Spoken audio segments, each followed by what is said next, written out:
ভক্ত সমর্থকরা ভারতের সল্ট লেক স্টেডিয়াম কেন ভাঙচুর করেছে জানেন? এই ভক্ত সমর্থকরা বহুল প্রতীক্ষিত লিওনেল মেসিকে দেখার জন্য টিকিট কেটেছিল প্রায় 25 থেকে 30 হাজার বাংলা টাকা দিয়ে।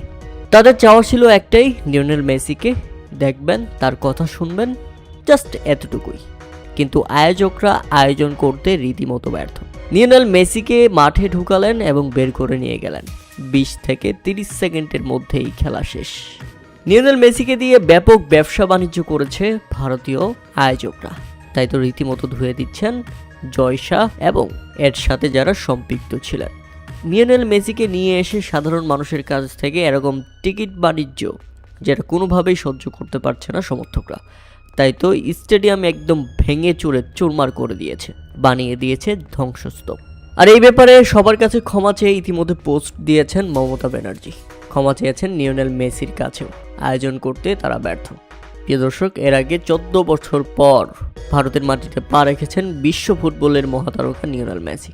শুক্রবার দিবাগত রাতে রাত 2:30টার দিকে কলকাতায় পা রাখেন লিওনেল মেসি। এরই মধ্যে শুরু হয়ে গেছে লিওনেল মেসি 2025 ইন্ডিয়া ট্যুর। এ সময় ব্যালন ডি'র জয়ী এই ফুটবলারকে এক পলক দেখতে স্টেডিয়ামে ছিল হাজার হাজার ভিড়।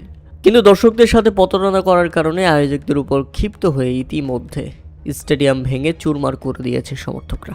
আপনি যখন 20 থেকে 30 হাজার টাকা দিয়ে টিকিট কেটে লিওনেল মেসিকে দেখতেই না পাবেন, তখন এমনটা করা স্বাভাবিক ব্যাপার সমর্থকদের জন্য।